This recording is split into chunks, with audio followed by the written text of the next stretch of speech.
Assalamualaikum warahmatullahi wabarakatuh. Alhamdulillahirrabbilalamin. Wabihi nasta'in wala umuri dunya waddin. Wassalatu wassalam ala asyrafil anbiya wal mursalin. Sayyidina wa maulana Muhammadin wa ala alihi wa sahbihi ajmain. Amma ba'du. Nah, kita jumpa lagi nih pada pertemuan kali ini, tepatnya di podcast Kisah Hikmah, di mana kemarin sempat sudah kita singgung bersama-sama ya, Iya, Bung Rispan ya, tentang bagaimana kisah hikmah, yakni tentang menceritakan seluruh kisah-kisah, baik itu kisah tentang berhubungan dengan spesifik agama dan lain-lain termasuk legenda. Nah, ini malam hari ini kita alhamdulillah nih masih diberi kesempatan lagi untuk bisa bertemu lagi dan bisa menyapa para penonton yang ada di layar kaca di handphone masing-masing gitu ya di rumah gitu. Oke, ini hari ini kayaknya ada yang berbeda nih, Bung Rispan. Ada yang apa beda. tuh Bang? Kalau kemarin kan kita ditemani oleh Bung Bukhori ya, Bung Betul, Bung Bukhori. Bukhari. Nah, kalau pada hari ini, jadi saya sendiri sebagai host, kemudian ditemani oleh Bung Rispan, dan juga pada malam ini kita ditemani nih sama yang namanya Bung Mulyani nih, Iya, Bung Mulyani. Bung Mulyani sehat? alhamdulillah Bung sehat. Rispan sehat juga ya hari ini? Alhamdulillah. Saya gimana nih ya? Pastinya sehat lah. Gak ada yang nanya. Saya sehat, alhamdulillah. Oke, baik tanpa panjang lebar nih. Nah, pada pertemuan kali ini kita berkumpul bersama, nggak mungkin kan kalau nggak ada yang nggak kita bahas nih. Iya, Nah, sepertinya pertemuan kali ini sangat menarik nih.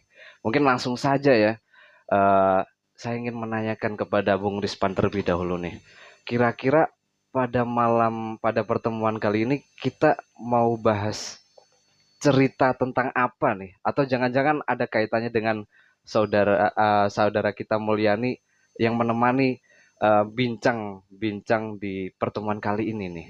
oke.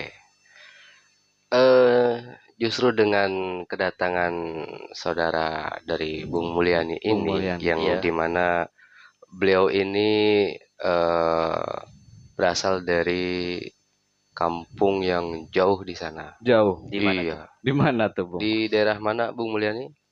Saya tepatnya di Banten Selatan dan nama kotanya tuh Malingping. Di Malimping namanya. Dan kita akan membahas tentang kisah legenda yang ada di kota ataupun kampungnya Bung Mulyani. Kota apa Oh, kampung nih? Kampung, kampung. kampung. Kampung Iya, ya, di Banten. Iya. Oke, di Banten nih pemirsa. Oke, bisa dilanjut, Bung. iya. Jadi ada sebuah kisah di kampung Malimping itu. Kisah ini sebenarnya belum banyak orang yang mengetahui ya.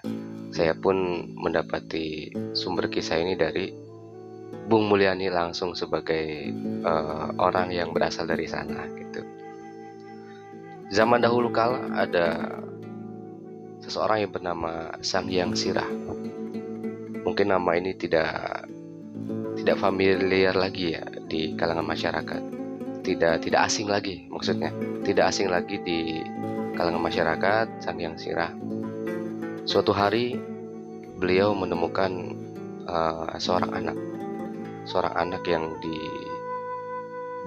yang berada di bawah pohon aren. Di bawah pohon aren. Di bawah pohon aren. Anak itu masih bayi, Bung. Masih bayi. Iya, masih bayi. Tergeletak gitu apa ditelantarin gitu? Tergeletak begitu. Tergeletak begitu. Iya. Ditemui oleh Sang Hyang Sirah. Kemudian kenapa bisa terjadi hal demikian, kita flashback ke belakang. Jadi suatu hari bayi itu bernama Sajiroh. Sajiroh. Nah, Iya. atau Sajirah. Sajirah. Namanya adalah Sajirah. Sajirah ini memiliki orang tua, ayah dan ibu. Dan orang tuanya ini adalah orang kaya, termasuk saudagar kaya. Itu yang hartanya berkelimpahan. Iya. Dan selalu memberikan orang-orang yang tidak mampu dengan harta mereka. ayah ibu dari Sajirah ini. Suatu ketika orang tua dari Sajirah ini melewati pesisir pantai, itu di situ tempat sering terjadi perampokan atau perompak yang ada di situ. Iya. Sehingga para perampok ini hendak mengambil harta-harta yang dibawa oleh ayah dan ibu dari Sajirah ini. Dengan bermodalkan tekad untuk melindungi diri, namanya perampok kan harus dengan paksa dong, nggak mungkin dengan Iya. lemah lembut, mohon Betul. maaf, Mohon maaf. nggak mungkin. Bisa Harus dengan diambil paksa, kan? hartanya gitu. Iya, Betul. dipaksa dengan tekad daripada ayahnya Sajirah ini. Dilawan, perampok itu jumlahnya banyak, nggak sedikit, dilawan tanpa bisa apa-apa. Akhirnya Itu cuman berdua itu. berdua, ayah dan ibunya saja gitu ya. Iya. Ayah dan ibunya saja. Si ayahnya ini melawan perampok itu dan akhirnya ayahnya ini tewas. Ayahnya Karena- tewas. Iya, karena tak bermodalkan apa-apa, yang namanya Iya. perampok pasti menggunakan senjata, gitu Iya. kan, entah itu kayu kan, entah apalah di zaman Iya. dahulu kala kan. Kemudian ibunya lari ke hutan sambil membawa Sajirah yang masih bayi, gitu. Iya, oke. Jadi ayah dan ibunya ini melewati pesisir pantai sambil membawa Sajirah yang masih bayi, ketemu perompak yang hendak mengambil harta mereka berdua, dilawan sama ayahnya, ternyata mati gitu kan, terbunuh oleh para perompak itu. Istrinya dari bapaknya Sajirah ini kabur ke hutan, Sempat menyelamatkan kabur diri. itu. Kabur Oke. karena pada saat ayahnya Sajirah ini melawan, Iya. ibunya ini langsung disuruh pergi gitu. Oke. Pergi sana jauh-jauh gitu. Kabur ke hutan, kemudian sambil menggendong Sajirah diletakkanlah anaknya di bawah pohon aren. Kemudian nggak lama kemudian ternyata ibunya pun tertangkap oleh perompak itu dan dibunuh juga. Dibunuh ibunya. juga. Sebelum dibunuh juga dilecehkan terlebih dahulu. Sampai di situ barulah ketemu oleh Sang Hyang Sirah, ditemukan di bawah pohon aren. Seorang bayi gitu ya. Iya, seorang bayi itu yang bernama Sajirah. Kemudian dari Sang Hyang Sirah tidak mengajarkan apapun kepada Sajirah, tidak memberikan apapun kepada Sajirah, kecuali hanya dua yang Apa diberikan oleh Sang Hyang Sirah, yaitu satu petak sawah dan satu petak kebun. Sawah dan kebun ya. Iya, betul sekali. Sang Hyang Sirah ini tidak pernah mengajarkan Sajirah ini untuk menanam, bagaimana cara menanam padi, bagaimana Iya. cara menanam sayur mayur, bagaimana cara menanam buah, nggak pernah ngajarin. Tetapi yang anehnya, ketika Sajirah ini beranjak remaja, dewasa, itu satu petak yang diberikan oleh Sang Hyang Sirah kepadanya, satu petak padi, nggak pernah, apa namanya kalau bahasanya itu, layu, Gak pernah nggak layu. pernah layu, selalu dalam keadaan segar dan selalu tumbuh padi terus menerus ketika Iya. diambil, dan itu tidak akan pernah mati gitu kan. Kalau Iya. misalkan kita nih ya, kita Iya. sebagai rakyat biasa yang namanya menanam padi gitu kan, nandur kan, ketika sudah masanya kan dicabut dong, Iya, semua dicabut. selesai, harus Iya. nanam ulang. Nanam Ini ulang. enggak, diambil padinya dan itu akan terus ada gitu, Terus tumbuh ada. lagi gitu, tumbuh lagi dan terus ada.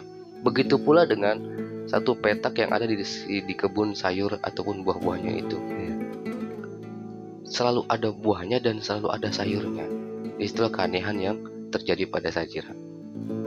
Kemudian setelah Sajirah ini beranjak dewasa, akhirnya diberitahu oleh Sang Hyang Sirah, diceritakan bahwa ayah ibunya telah lama mati.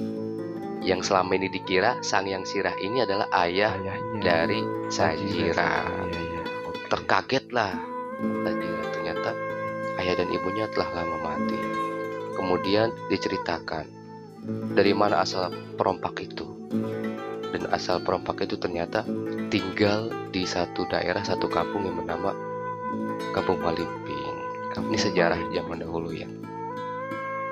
Kemudian dari kisah tersebut Sajira ingin mengetahui apa yang terjadi, apa yang ada di kampung tersebut, lalu bagaimana kisah dari orang tuanya. Dia mencari tahu. Dia bukan untuk balas dendam ya, kan rata-rata kan ketika kita mengetahui Iya, keluarga dibunuh teman, apalagi tuh. keluarga teman yang disakiti atau bahkan dibunuh, kita tahu, kalau kita Iya. samperin kan, kita samperin mau ngapain tuh, pasti balas dendam. Kalau Betul. Sajirah tidak, dia tidak balas dendam. Dia hanya ingin mengetahui sesuatu. Ketika sampai ke tempat itu, tempat para perompak itu di sana, dia mendapati seluruh penduduk itu sejahtera. Kenapa sejahtera? Sejahtera. Karena seluruh orang dan penduduk di situ adalah perompak ternyata. Oh, sejahteranya karena mencuri. Mencuri Oh, gitu. iya. Dan yang uniknya lagi itu mereka mencuri secara diam-diam dan tak ada yang mengetahui. Jadi itu yang uniknya. Mencurinya di masing-masing rumah gitu. Bukan, apa? di luar. Oh, di luar. Di Iya. luar kampung tersebut. Iya, iya.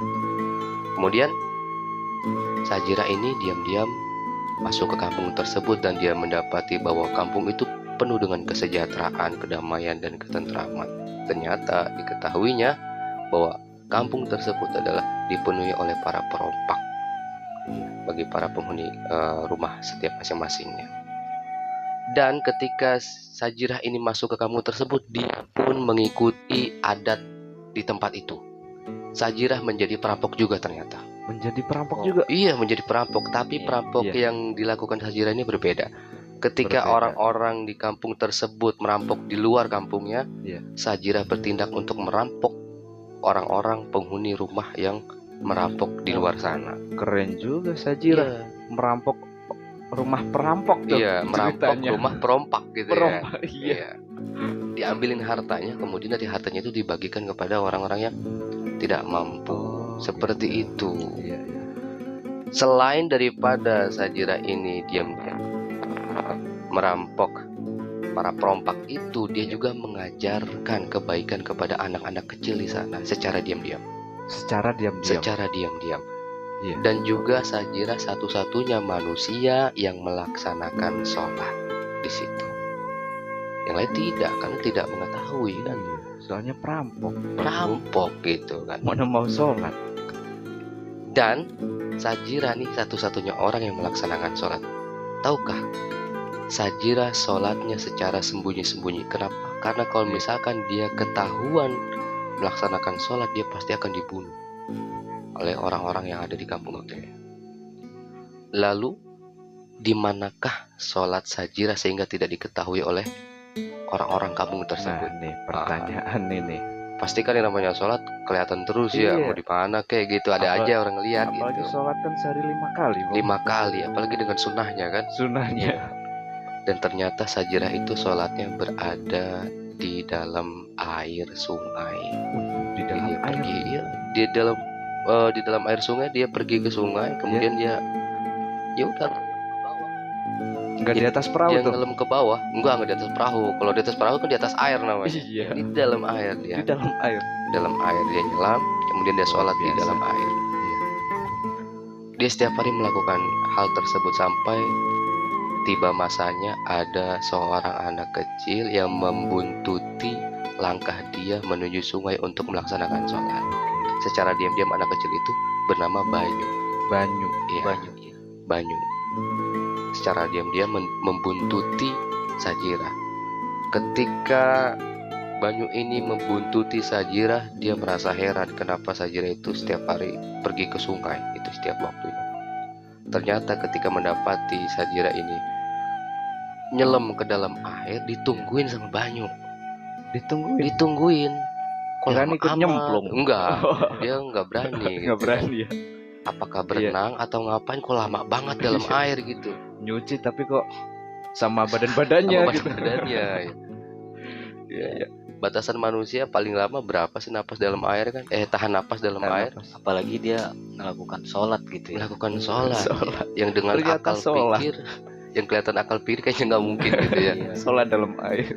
Kemudian ditunggu sama Banyu nih, seorang Iya. anak kecil tersebut, sampai tiba saatnya Sajirah ini tak naik ke permukaan. Iya. didapatinya Banyu katanya. Ya iyalah namanya Banyu kan. Iya. Kecuali kalau ditanya Udin, Iya, beda. maksudnya kaget Iya. gitu. Banyu. Ya, aku akan mengajakmu untuk melihat segala sesuatu keindahan. Itu dikatakan oleh Sajira. Apakah kau mau? Dengan kepolosan Banyu itu dia mau katanya diajak ke dalam air. Diajak dalam air. Iya, di dalam air itu terdapat berbagai macam keindahan. Keindahan yang luar biasa, bahkan bisa bernapas di dalam air seperti suatu ruangan rumah rumah akuarium gitu yang di dalam itu yang kayak di sinetron iya gitu Putri Duyung gitu ya. Istana seperti gitu ya. itu, seperti istana. Dan inilah luar biasanya. Dan itu mereka berdua selama 1 minggu berada dalam air. 1 minggu. 1 minggu berada dalam air. Kemudian setelah 1 minggu lamanya di dalam air, mereka naik ke permukaan. Ternyata mereka mendapati kampung itu sudah sepi. Sepi, tidak ada satupun penduduknya. Apa yang terjadi mereka pun tidak tahu. Ternyata usut dicari gitu ya, dicari tahu oleh Sajirah, ternyata penduduk tersebut sudah lari kocar-kacir. Dan Tuhan Allah menggantikan penduduk itu dengan penduduk yang solih. Ketika sudah selesai semua pada pergi itu, penduduk para perompak itu digantikan sama Allah penduduk yang baik-baik dengan segala kesolehannya. Diajarkan oleh Sajirah sampai ketika itu sudah padat penduduk. Sajirah pulang nih bersama si Banyu. Pulang ke mana tuh? Menemui Ayahnya. ayah tirinya, yaitu Sang Hyang Sira. Sang Hyang. Dan dia berkata, wahai ayahanda, berikanlah aku modal gitu untuk membangun satu kampung. Aku akan buat kampung itu menjadi kampung yang besar, kampung yang dipenuhi dengan kebaikan, kampung yang dipenuhi dengan segala kenikmatan dalam ibadah kepada Tuhan. Sang Hyang Sira sangat senang mendengarnya. Akhirnya diberikan modal. Akhirnya Sajirah kembali ke kampung itu dan dia membangun dari awal kampung itu beserta para penduduk-penduduk yang baru yang digantikan. Dan itu kisah sejarah dari Kampung Malimping yang belum banyak orang yang tahu. Kampung Malimping. Oh, itu ceritanya sudah, Bung. Iya, cukup, ceritanya cukup sampai di situ. Gimana? Ini kayaknya yang lagi nonton kita udah pada gini-gini, jangan-jangan ngantuk ya. Panjang banget panjang ya gitu. Tapi walaupun panjang nih, Bung. Iya. Saya juga bingung nih. Udah panjang bingungin lagi tuh. Kalau saya itu lebih gimana? Penasaran, Bung. Penasaran. Iya. Jadi Bung Mulyani yang punya kampung belum tahu juga tuh maksudnya gimana tuh ceritanya. Tahu hanya bagaimana kisah itu aja, tapi tentang bagaimana nilai di balik kisah kejadian itu sama sekali tidak tahu gitu. Iya. Tadi kalau kita menyimak bersama nih, pemirsa menyimak bersama, tadi diceritakan hal-hal yang tidak mungkin dijangkau oleh akal. Iya, di luar nalar. Di luar nalar. Bagaimana seseorang yang tidak pernah diajarkan ilmu untuk mengolah tanah nih, mengolah kebun, kemudian dia bisa menumbuhkan gitu ya, bahasanya singkatnya, menumbuhkan tumbuhan seperti padi, buah-buahan, sayur. Betul. Dan tidak pernah habis. Setelah dipanen ada lagi. Panen ada lagi. Itu kan juga membingungkan. Kalau tadi Bung Rispan sempat bercerita kepada kita semua, umumnya semua tanaman itu kan bersiklus tuh. Waktu panen layu, mati, ganti lagi gitu, betul ya? Iya. Tapi ini terus-terusan nih, bener-bener terus-terusan. Ajaib ya.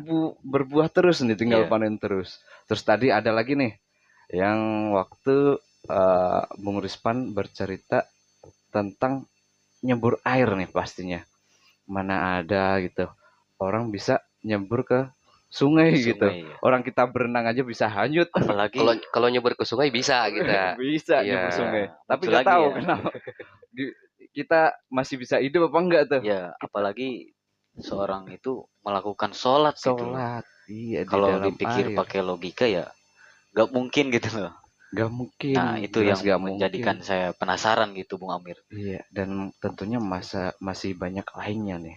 Nah, kayaknya nggak hanya kita nih yang kepo nih, Bung Mulyani. Ya, Ini penonton ini, pemirsa di rumah udah pada, wih, cepetan kayaknya gitu nih. Oke, oke. eh, saya juga penasaran juga nih sama Bung Mulyani untuk menanyakan beberapa hal tentang awal kisah dari perjalanan dari Sajirah ya. iya saja. Sajirah. Tadi di awal sempat disinggung bahwa Sajirah itu ditemukan di bawah pohon aren nih. Iya. Nah, apakah ada makna nih di balik pohon aren gitu, Bung Rispan? Oke, pendapat saya pribadi ya, Oke, iya, sesuai dengan apa yang saya pelajari gitu. Pohon aren itu adalah suatu nilai syariat, Bung Amir. iya. Nilai syariat karena kita mengetahui dari pohon aren itu kan menghasilkan gula. Gula itu manis atau pahit? Manis. Manis Tentu dong. manis. Kalau pahit, kopi kayaknya. Bukan gula itu mah kalau pahit. Iya, kalau pohon aren melambangkan satu tumbuhan yang Iya. akan menghasilkan kemanisan. Kalau saya katakan pohon itu adalah manusia, bagaimana? Apakah manusia bisa Iya. Oke. cek sebuah apa ya, sebuah sebutan seperti ini? Jadilah kamu seperti pohon yang rindang, yang Oke. menghasilkan banyak Iya. buah, yang memberikan kebaikan kepada manusia, kan gitu. Iya. Pohon aren Betul. itu adalah seseorang yang mengajarkan naungan untuk diajarkan nilai-nilai syariat, dan saya pribadi meyakini bahwa pohon aren tersebut adalah sang yang sirah sendiri. Oh iya. Diperumpamakan seperti itu karena ceritanya memang Iya. dibuat sedemikian rupa sehingga manusia itu tidak apa ya, tidak mengetahui Tidak gitu ya, karena mengetahui gitu. saking luhurnya suatu ilmu, kan saya pernah katakan kayak gitu. Iya. Luhurnya suatu ilmu itu amat amat luar biasa ketika diceritakan ataupun disampaikan gitu kepada seluruh umat manusia, maka kita harus mengetahui kedalaman ilmu tersebut. Maka saya katakan pohon aren tersebut adalah seseorang yang akan membimbingnya dalam nilai syariat kebaikan. Seperti itu, dasar-dasar kebaikan. Dan itu sang yang sirah sendiri. Makanya dia diberikan 2 petak nih. Ya, Dua petak, sawah betul. Dan Kebun. kebun sayur-mayur ataupun Iya. buah-buahan ya. Iya. Itu nilai syariat juga sama. Syariat. Iya. Iya, oke. Kalau misalkan padi adalah perlambangan dari nasi, makanan pokok bagi penduduk negeri kita, Indonesia kita. Nilai pokok utama daripada nilai ibadah apa? Sholat. Pinter, Malimping. Emang beda kan, orang soleh tadi ceritanya. Orang soleh ya. Betul. Pokok daripada nilai utama daripada peribadahan ya adalah sholat. As-sholatu imaduddin. Sholat itu tiang agama. Artinya diberikanlah satu wadah dirinya untuk diajarkan, untuk melaksanakan peribadahan gitu. Padahal sang yang sirah tidak pernah mengajarkan, katanya gitu ya, tidak pernah mengajarkan menanam, tidak pernah mengajarkan sholat, tidak pernah mengajarkan ini. Tapi diberikan wadahnya, coba bagaimana? Diberikan ilmunya tentang hakikat sholat yang sesungguhnya seperti apa, sehingga menghasilkan nilai yang sangat luar biasa, makanan pokok. Bahkan selain daripada nilai sholat itu sendiri, nilai padi adalah nilai sholawat.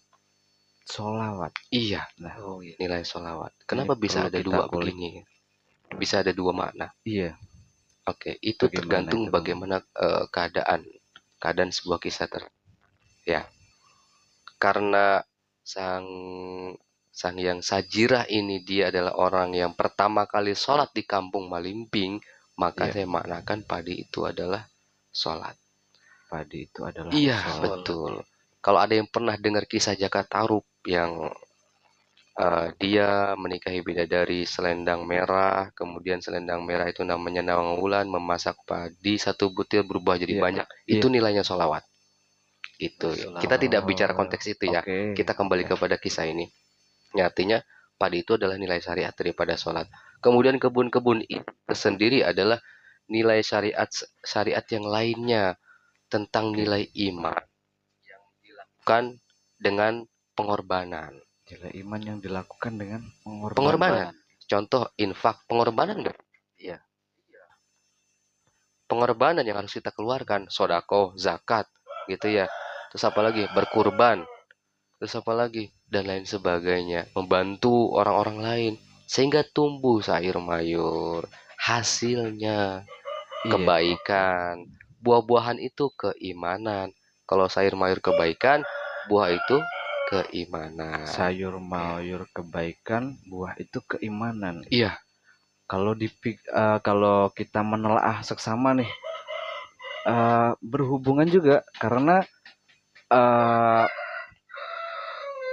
tanah itu kan sebelum ditanam itu kan dipacul tuh, Diolah dulu diolah, ya. dia kan dilukai terus tuh, sehingga membentuk suatu lahan yang memang benar-benar siap setelah dia diolah, dilukai kan, dilukai, Iya. kemudian bisa tuh digunakan sebagai media agar tanaman itu subur gitu. Subur, Mungkin betul seperti sekali. itu kalau Iya. pendapat saya, Bung Rispan. Itu benar sekali Bung Amir, Iya, karena tanah itu adalah nilai hati. nilai hati. Nilai Wah, hati. ilmu baru lagi nih. Tanah adalah ilmu hati. Ilmu hati. Iya. Unsur manusia adalah tanah. Karena Iya. awal penciptaan, Tuhan menciptakan Nabi Adam berasal dari Tanah. Iya. Artinya merendah. Artinya adalah tawadu. Artinya adalah bagaimana kita sadar betul menjadi seorang hamba, menjadi ciptaan Tuhan. Itulah Adam. Gitu. Jadi dengan nilai kerendahan dari tanah tersebut, dari nilai kerendahan itu, maka ditanamilah kesuburan-kesuburan dengan segala macam kebaikan-kebaikan tumbuh di hati. Iya. Makanya kan Oke. dalam firman Tuhan sesungguhnya Allah tidak melihat bentuk rupamu, kebagusan rupamu, ataupun melihat wajahmu, kebagusan wajahmu, tapi Allah melihat hati. Hati. Apakah hati kita itu baik, tumbuh segala kebaikan, namanya hati kan ada kebaikan-kebaikannya gitu ya. Iya. Ada rasa cinta, kasih, dan lain sebagainya, seperti itu. Oke. Mungkin dari ini seru nih kalau diulas lagi. Mungkin barangkali Bung Mulyani nih selaku penduduk asli suku Malimping nih. Ahlul Bait. Ada yang ditanyakan. Ya, tadi barusan bagaimana Bung Rispan menjelaskan ya tentang kisah tersebut, tentang bagaimana isi makna bahkan. Dan itu pun saya baru tahu akan makna itu sendiri. Iya. Nah, di sini ada kisah lanjutan lagi nih, Bung Rispan. Oh iya. Yang belum diberikan ataupun dijelaskan akan makna oleh Bung gitu. sendiri gitu. Iya. Jadi seorang siapa tadi Sajirah itu dia melakukan sholat di dalam air dengan kedalaman sebatang bambu. Nah, kalau dipikir pakai akal pikir kan dalam pandangan kita, karena kan nggak mungkin. Ya. Mungkin di balik itu ada nilai makna gitu, kayak contoh yang telah diberikan tadi gitu. Wah, itu dalam Bagaimana, banget itu berarti ya. Iya. Kalau sebatang pohon bambu ya. Ya. Sebatang bambu. Ya, Iya. kedalamannya itu kan ada bambu. Iya. Gitu, ini dalam gitu kan. Iya. Ya. Itu maknanya harusnya deras pasti. Luar biasa. Harusnya pasti deras ya.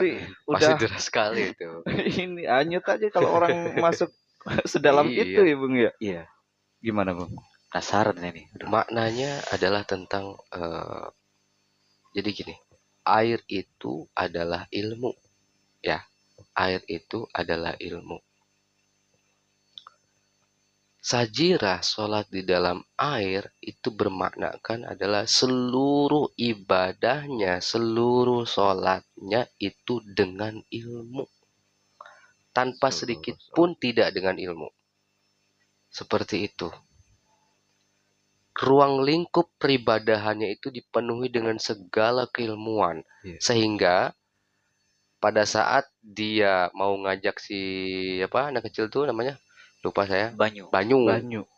Dikatakan, apakah kamu ikut Iya. untuk melihat segala keindahan? Iya. Gitu. Dengan ilmu kita dapat mampu melihat segala keindahan. Gitu ya. Kita melihat hewan jadi indah kalau mengetahui maknanya.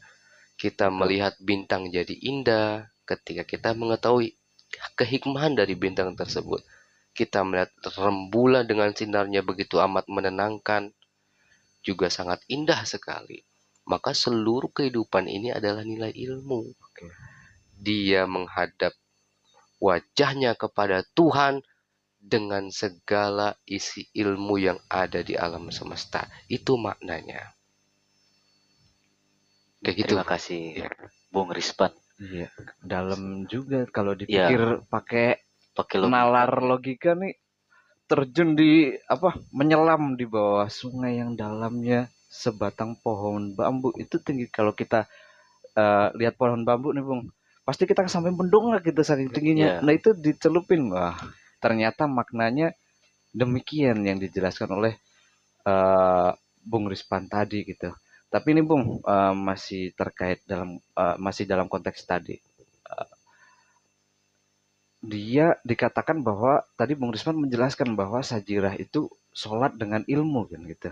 Iya. Sholat dengan ilmu. Nah, saya pengen tanya nih, sholat dengan ilmu karena memang sholat itu pasti ada ilmunya kan gitu.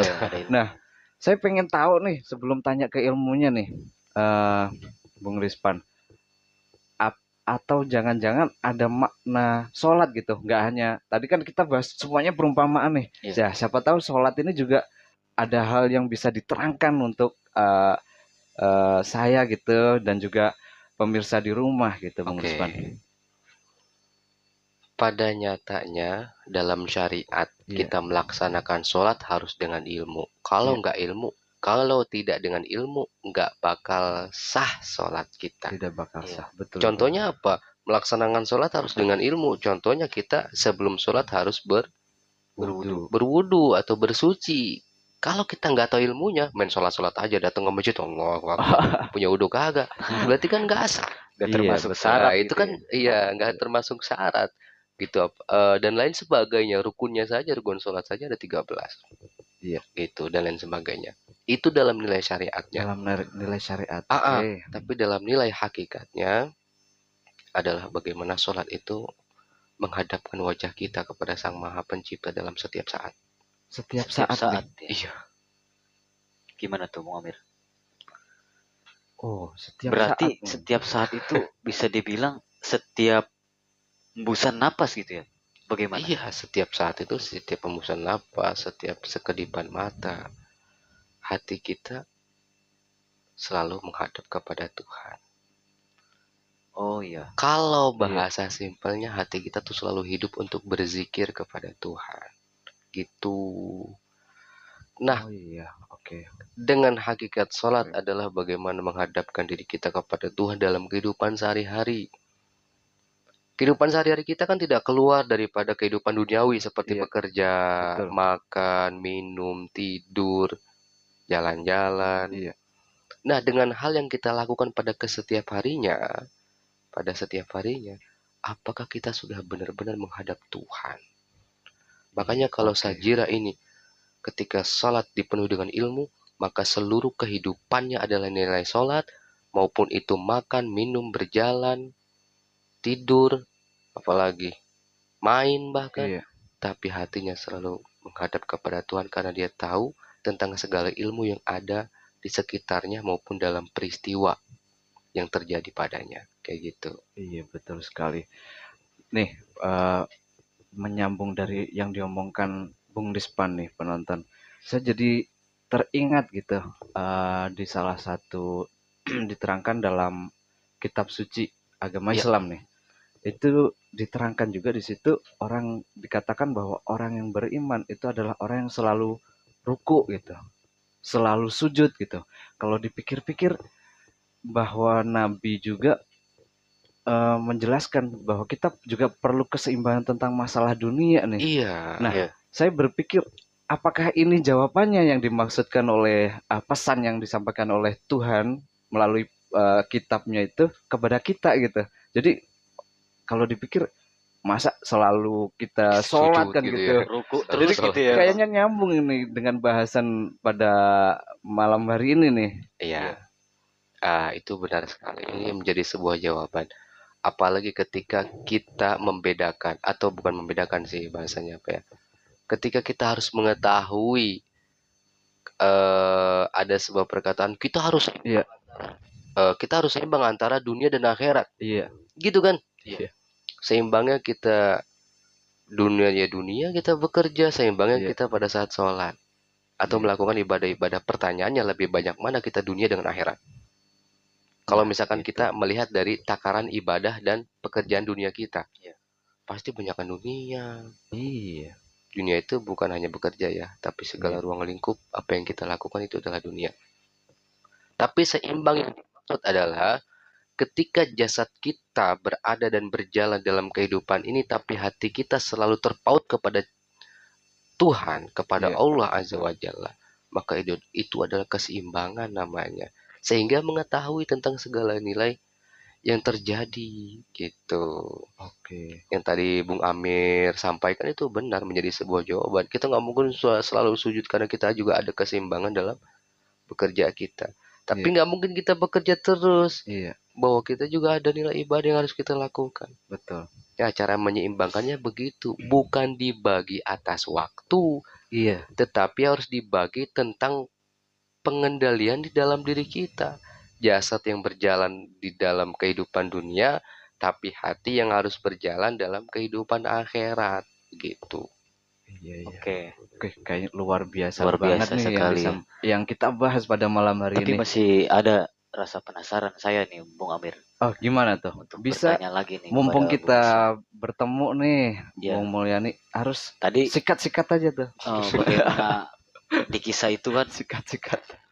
Sajira itu meminta bekal gitu kepada ayahnya, Sang Yang Sirah, yaitu dirinya untuk mendatangi akan kampung perampok itu agar apa tadi di kisahnya? Meminta bekal untuk menjadikan kampung tersebut kampung yang besar, Ya, gitu ya. intinya dirinya ingin membangun kampung itu menjadikan kampung yang sejahtera gitu. Ya. Nah, saya ingin bagaimana meminta penjelasan dari Bung Rispan. Mm-mm. Mungkin ada suatu makna di balik itu. Ada.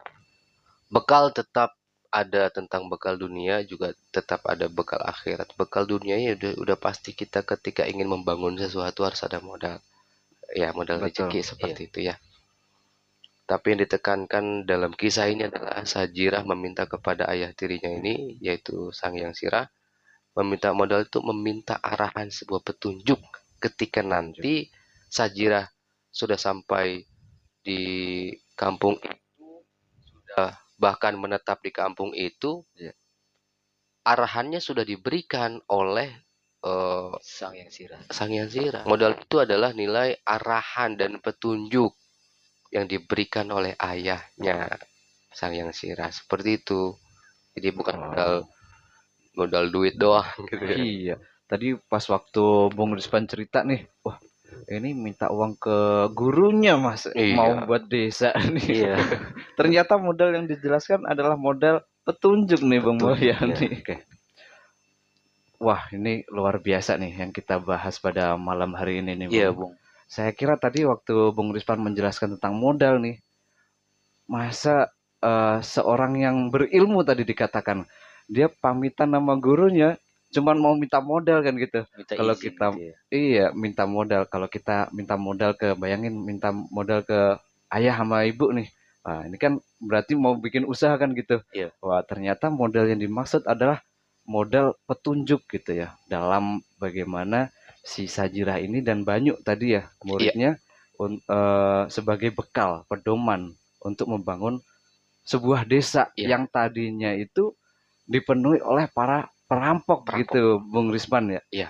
Nah, ini menyambung nih dengan masalah perampok tadi. Nah, apakah berbuat keji apa jahat tadi saya lupa nih. Tapi perampok ya, Bang Rispan. Ya. Nah, ini saya pengen tahu nih. Maksud, jangan-jangan ada maksud nih di balik perampok itu apa gitu. Iya. Mungkin bisa dijelaskan sama Bang Rispan. Perampok itu adalah mereka sekelompok ya, namanya perampok kan terstruktur kalau perampok mah. iya, Iya. ada ketuanya, Oh, ada ada anak ketuanya. buahnya gitu ya. Rapi. Mereka itu mengambil, merampas hak milik orang lain gitu. Siapa perampok itu? Kalau yang kita tahu selama ini kan perampok itu yang mencuri namanya harta benda duniawi. Kalau perampok itu kan banyak ya. Maka saya katakan di dalam sebuah saya tidak menjelaskan secara lugas, melainkan hanya dengan sinyal saja, agar supaya kita sama-sama belajar gitu ya. Saya juga masih mempelajari tentang suatu makna. Perampok itu adalah segolongan ataupun sekelompok orang yang mereka itu merampok hak manusia. Hak manusia. Hak manusia tentang kebebasannya, tentang segala hal kebaikannya dirampok gitu. Sehingga mereka bertekuk lutut kepada si perampok, bahkan dibunuh. Iya, dibunuh apa? Dibunuh karakternya, dihentikan langkahnya. Dan terlebih lagi ini dalam nilai kebaikan. Perampok itu merasa baik loh. Iya. Betul. Merasa apa yang dikerjakan itu baik dan menguntungkan dirinya sendiri. Iya. Apapun yang ada di hadapan pasti diraih ataupun diambil, dihabiskan sama perampok itu. Mereka yang diambil hartanya harus bertekuk lutut. Nggak ada ampun mereka. Nah seperti itu artinya bagaimana mereka mengambil hak orang lain, sesuatu kebebasan orang lain, bahkan mengambil sesuatu prinsip orang lain juga diambil sama perampok itu. Prinsip ketuhanan, prinsip nilai kebenaran. Kita harus betul-betul menyerahkan kepada si perampok itu sehingga mereka semua bertekuk lutut sampai tak berdaya. Seperti itu. Seperti itu, Bung Amir. Jadi perampok yang perlu kita garis bawahi nih, Bung. Jadi yang dikatakan adalah perampok, di mana perampok ini berbeda sama pencuri ya, Bung Risman. Kalau pencuri itu bisa jadi seorang diri kan gitu. Seorang diri. Kalau perampok dia terstruktur tuh. Dia punya bagian-bagian, punya tugas masing-masing. Organisasi. Bisa jadi organisasi nih gitu. Jelas organisasi karena banyak ya. Terstruktur juga. Dan tujuannya adalah untuk merampas hak-hak orang-orang gitu. Tepatnya orang-orang yang kalau tadi boleh saya mengatakan adalah orang-orang yang lemah gitu. Atau orang-orang yang dilemahkan kan gitu. Makanya tadi Bung Rispan menceritakan dibuat itu orang agar bisa berlutut gitu. Sehingga ketika mereka sudah lemah, lengah, dan mereka capek ya, tak sadar bahkan itu. Nah, disitulah semuanya dirampas gitu. Dan tadi Bung Rispan juga memberikan bahasan kepada kita semua nih bahwa kebenaran itu bukan hanya hal dunia atau haknya itu bukan hanya hak dunia gitu. Sebagai manusia hidup seutuhnya kan gitu. Betul. Bahkan sampai ke tataran ideologi tadi, keyakinan ya. Keyakinan akan kebenaran gitu. Bagaimana kebenaran itu bisa menuntun kita manusia agar hidup dengan baik dan benar gitu. Seluruh umat bukan hanya satu, tapi banyak manusia, maaf gitu. Kira-kira seperti itu, Bung Risman. Iya, betul sekali, Bung Amir. Bahkan saya di dalam sebuah riwayat peristiwa gitu ya. Orang-orang terdahulu, ini saya akan mengatakan bahwa Fir'aun perampok. Iya, dia merampok rakyatnya, gitu ya, memaksa rakyatnya merampok hak, ya kan? Harus menyembah saya, gitu kan? Berarti kan merampas kebebasan manusia. Sedangkan yang benar adalah Nabi Musa alaihissalam, gitu. Dihabiskan semua, harus dipaksa mengikuti apa kemauan Fir'aun, harus mengikuti kemauan daripada Fir'aun. Kalau enggak, habis. Nah, seperti itu juga dalam hal kisah-kisah yang lain banyak kok. Apakah juga Kisah itu juga sama nilainya dengan cerita-cerita Raja Namrud nih. Terus ya, kemudian kalau di kisah Nabi Muhammad ya, ya, itu ada Abu Jahal, Abu Lahab gitu, Iya, pemimpin-pemimpin. ya, Kan ada cerita yang sampai-sampai eh, perempuan ya, bayi perempuan semuanya dibunuh dan seterusnya, kebijakan-kebijakan yang ya menurut kita tidak manusiawi lah. betul, Apakah itu sama nilainya tuh, Bung? sama. Dan itu juga nilainya adalah perampok gitu ya. Iya, Tapi sekali lagi, betul. perampok di sini kalau kita mencari riwayat Firaun merampok nggak ada. Nggak ada. nggak ada Tapi ya. kan kita terangkan bagaimana merampok yang di luar daripada kebiasaan yang kita dengar gitu ya, Iya, bukan merampok, mencuri harta, bukan. iya, iya. Gitu. Kalau kita bicara tentang tadi nih Fir'aun, terus backgroundnya itu kan sebagai raja tuh. Iya, Ada Namrud, ada Abu Jahal, dia juga punya kekuasaan gitu. Itu kalau di bahasa apa sih namanya pengetahuan nih, pengetahuan itu bisa dikatakan sebagai menghegemoni gitu. apa tuh? Menghegemoni, Hegemoni. hegemoni mungkin penonton-penonton yang terlebih bergelut di dunia kampus nih misalkan, itu biasanya nggak asing dengan kata hegemoni. Apa tuh? Di mana hegemoni itu adalah suatu cara yang dilakukan untuk menindas, tapi yang ditindas itu dia sedang tidak sadar Tidak gitu. sadar. Tidak Kalau dia itu sadar. sedang ditindas gitu, bahkan bisa jadi mereka itu merasa bahwa mereka itu sedang dibantu gitu, saking halusnya. Karena menyambung tadi yang dikatakan Bung Rispan Iya, tadi, karena ideologi kebenarannya sudah digantikan, sudah dirampas dan betul. digantikan oleh ideologi yang bisa kita katakan menyimpang dari kebenaran Kebenaran. gitu. Jadi sampai-sampai dia tuh nggak sadar kalau mereka itu sebenarnya ditindas, kayak hidup ya sejahtera-sejahtera aja gitu, Iya, aman-aman aja gitu. Semua udah pada fungsinya gitu. Tahu-tahu banyak peristiwa-peristiwa yang ya eh, karena nilainya perjalanannya itu kurang benar, ya akhirnya bisa jadi pasti kurang benar, iya. kira-kira seperti itu. Apakah sampai seperti itu? Apakah sama nih maksud yang saya jelaskan dengan yang dimaksudkan oleh Bung Rispan?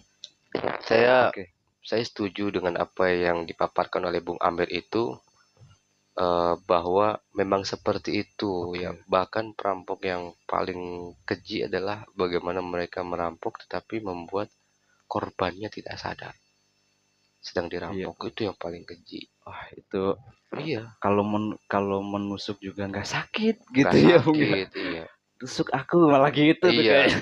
Ditonjok malah ketawa. Malah ketawa Iya. itu, makasih gitu. Itu Tapi yang bahaya. Iya, seakan-akan dirinya itu berbuat baik lah iya gitu. Seperti berbuat itu ya Bung baik Amir. gitu.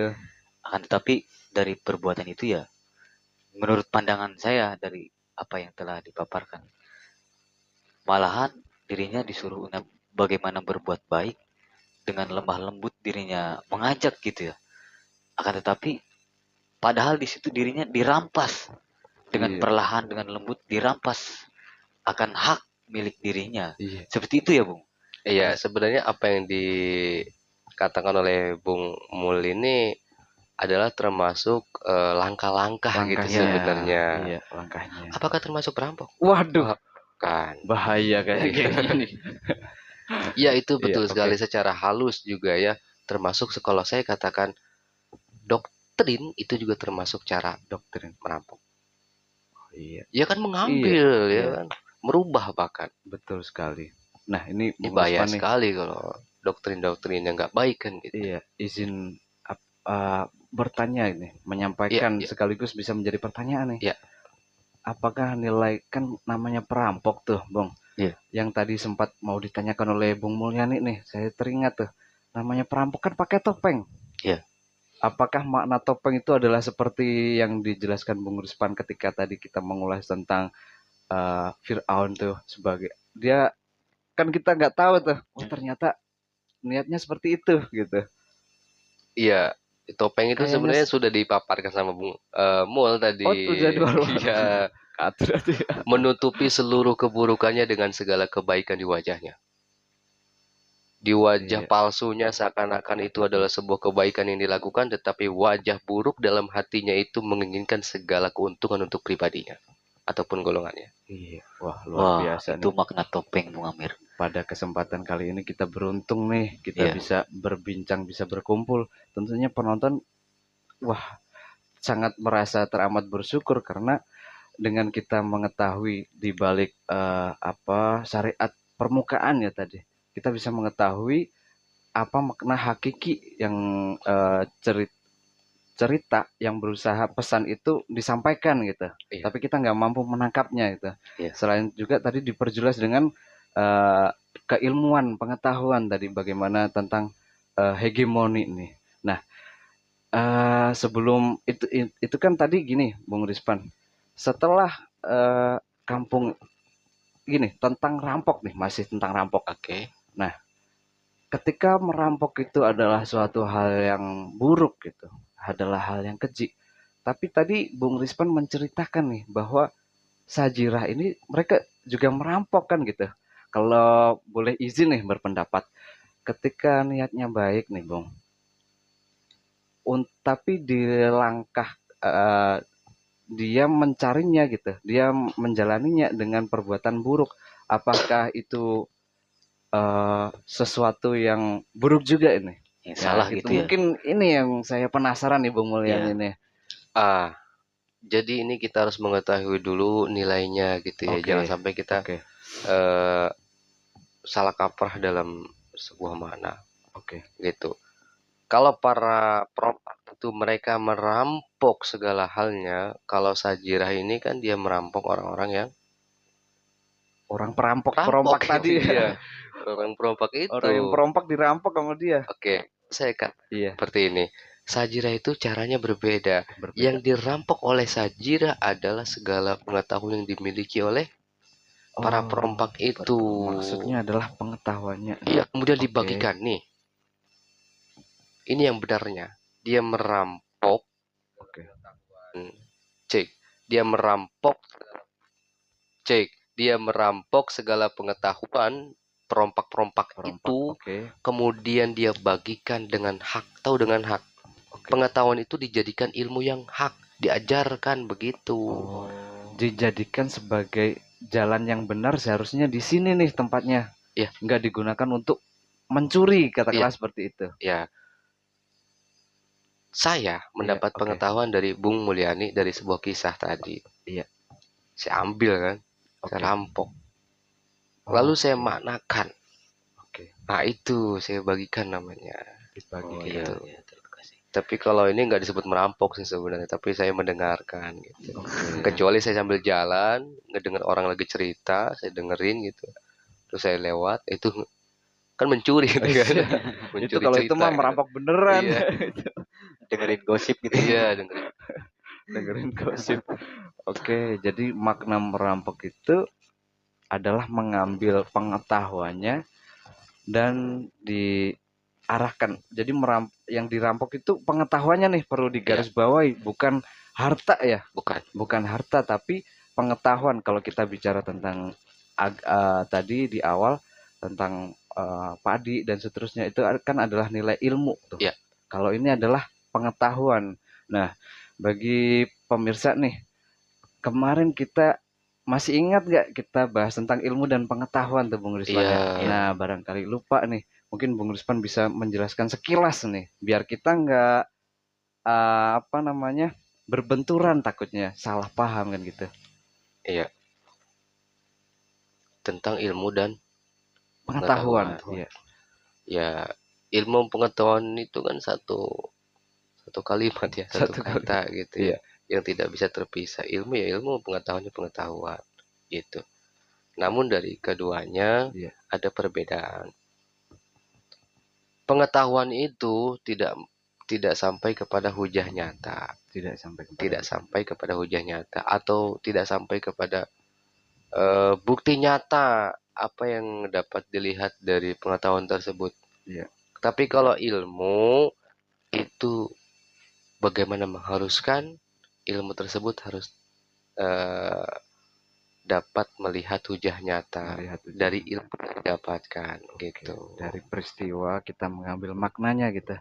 Kalau pengetahuan jadi hanya sebatas di sisi luarnya, Sisi luar. dimana kalau kita menggunakan dimana pengetahuan itu mungkin bisa sejajar dengan akal gitu ya. Iya. Akal kita, dimana pengetahuan juga memiliki batas. Nah, maka dari itu ilmulah yang akan memberikan kita sebuah makna gitu. Iya, betul. Bisa kita ambil pelajaran seperti kisah ini gitu. Ketika kita menggunakan pengetahuan, ya hanya Sebatas kita terbatasi Iya. gitu. Ternyata di balik kisah Sajiroh tentang merampok nih, ternyata ada hal pesan gitu, makna merampok yang merampok perompak nih. Ternyata bukan harta bendanya, tapi adalah harta benda itu adalah pengetahuannya. Nah, pengetahuan itu digunakanlah oleh Sajirah diarahkan kepada jalan yang benar. Mungkin seperti itu kalau saya menangkapnya. Kalau saya Iya, sama Bung Mulyani seperti gimana? apa yang telah dipaparkan Bung Amir, saya jadi teringat kepada kisah Pitung ya. Pitung. Iya, bagaimana ketika di zaman Belanda itu ya, penjajah itu merampok bahkan petani, diperbudak gitu ya. Iya. Namun akan tetapi Pitung itu malah merampok akan company itu sendiri gitu. Iya, para Akan penjajah itu tetapi ya. diberikan kembalilah kepada para penduduk yang mana yang dirampok itu. Seperti Iya. itu ya, Bung. Betul. Contoh kisah yang lainnya gitu. Iya, banyak kisah-kisah yang menerangkan tentang perampok ya. Iya. Bahkan salah satu wali di Jawa juga Nah, yaitu Sunan iya, Kalijaga, Sunan Kalijaga. dia juga merampok Merampok gitu ya. juga kalau Iya, kita mikir merampok ya. Wali Songo merampok kan. Iya. Sadis juga nih kita ngikutin perampokan gitu. Berarti Bung lebih Risman. ke seseorang yang merampok perampok lebih ke dirinya itu menyempurnakan gitu dari apa tadi pengetahuan ya, Pengetahuan, pengetahuan menyempurnakan menjadi ilmu ya, ilmu yang hak. Ilmu yang seperti hak. itu Bung Amir. Nah, nih melanjut tentang ilmu nih, mumpung Bung Mulyani menjelaskan tentang ilmu, saya jadi teringat tuh tadi. Saya teringat bahwa tadi kan air itu adalah ilmu ya. Ilmu. Tadi air sungai adalah ilmu. Nah, tadi kan saya nyambung ke cerita yang dimana setelah si muridnya tadi si Banyu ya, diajak ke dalam sungai itu dalam waktu 1 minggu tuh. Nah, itu gimana? Terus sama ketika dia keluar dari sholatnya ya di dalam air sungai tadi lah, 1 minggu, dan penduduk itu tadi dikisahkan berubah ya, Sepi. yang sepi dan ditinggalkan gitu. Iya. Dan kemudian bergantilah penduduk Malimping itu diisi dengan orang-orang yang soleh gitu, yang baik, rajin beribadah nih. Kayaknya nih kita harus betul-betul menggali nih pemirsa. Bung Risman bisa menjelaskan. Iya. Pada saatnya, ini kan pelajaran buat kita semua ya. Iya. Pada saatnya yang buruk pun akan sirna gitu. Iya. Tanpa perlu kita harus membasmi segala keharaman di muka bumi ini, segala keburukan di muka bumi ini. Yang penting kitanya aja dulu.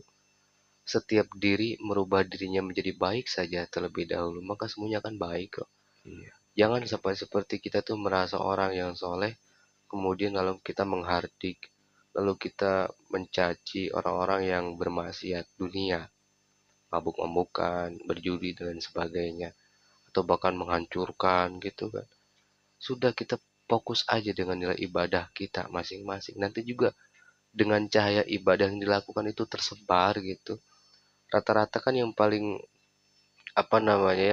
yang paling bahaya itu ketika seseorang itu sering melakukan nilai peribadahan gitu ya. Iya. Terseliplah sebuah bisikan dari setan untuk menjadikan dirinya itu seseorang yang lebih baik daripada orang lain kan gitu. Sombong.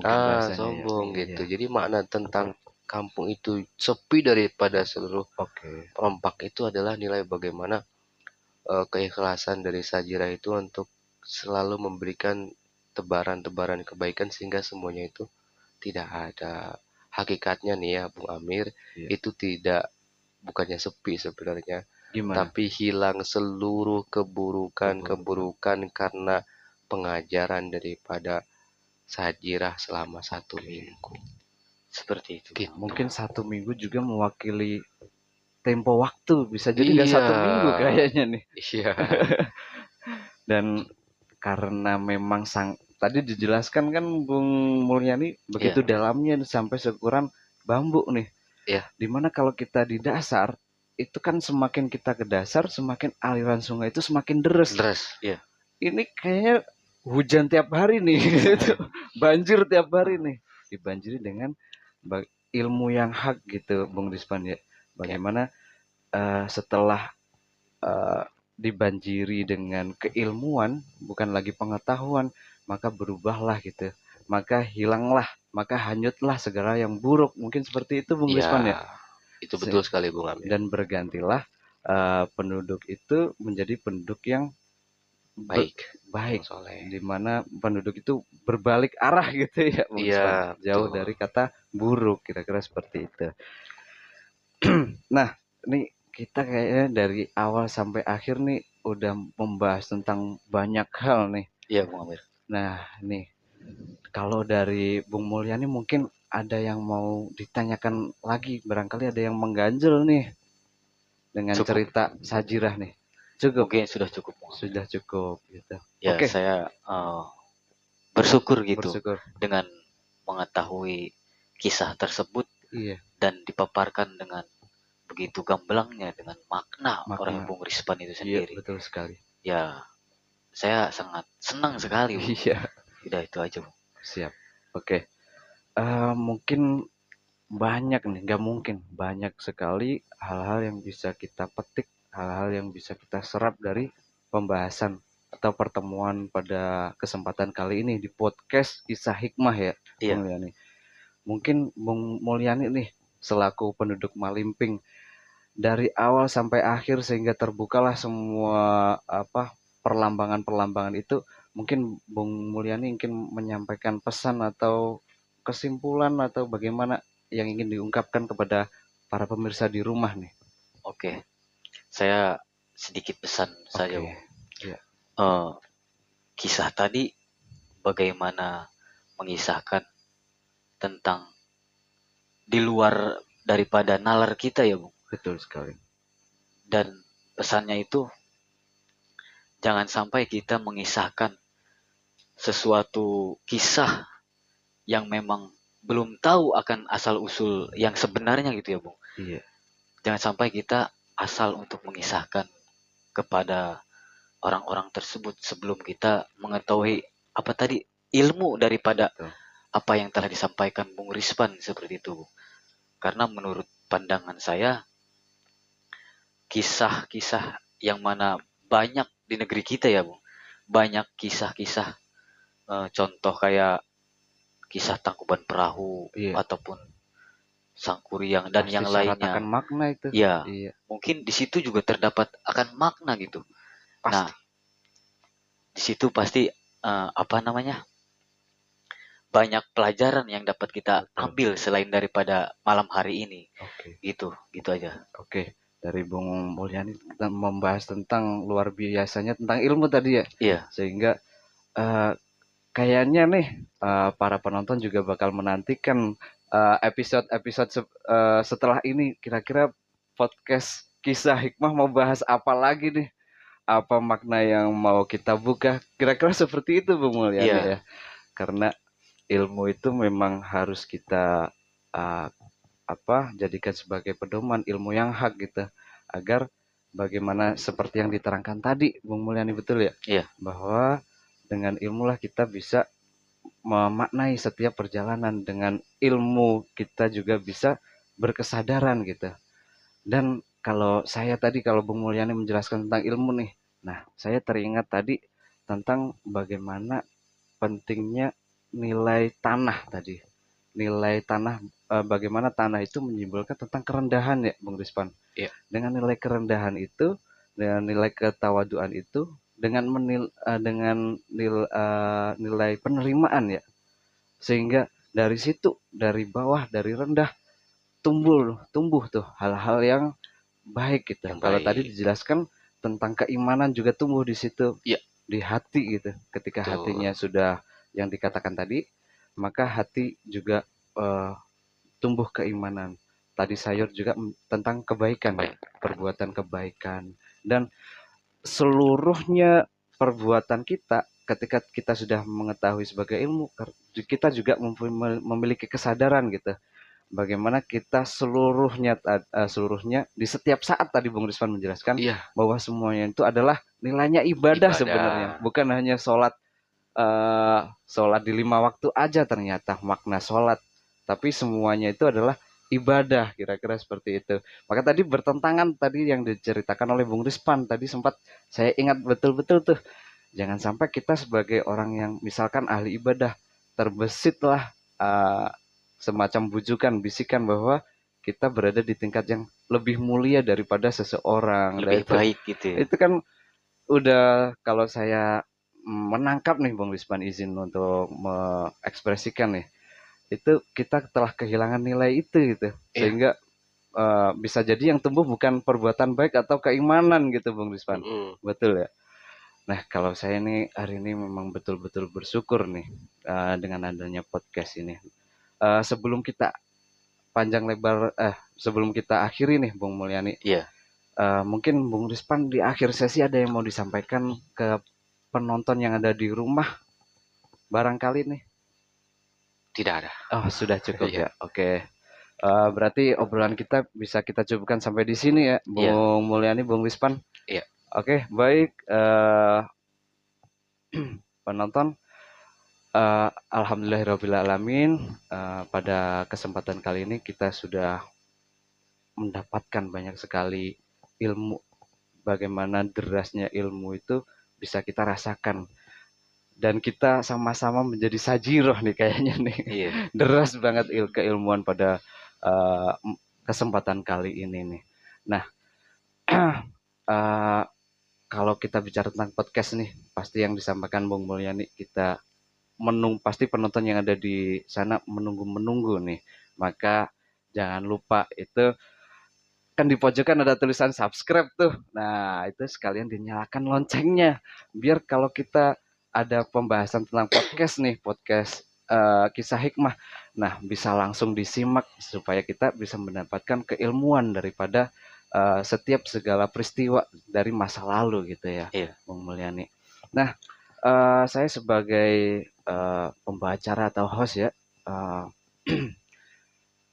izin untuk mengakhiri nih dari pembahasan pada malam hari ini, dan saya ucapkan terima kasih banyak kepada Bung Rizwan sebagai narasumber kita pada malam hari ini, dan juga Bung Mulyani nih yang telah menemani dan menambah kehangatan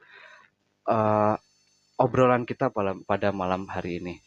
Saya sebagai host juga mewakili apabila pada kesempatan kali ini terdapat kesalahan yang tidak disengaja ya, Bung Mulyani, Bung Rizwan, kami memohon maaf yang sebesar-besarnya. Akhirul kalam, wassalamualaikum warahmatullahi wabarakatuh.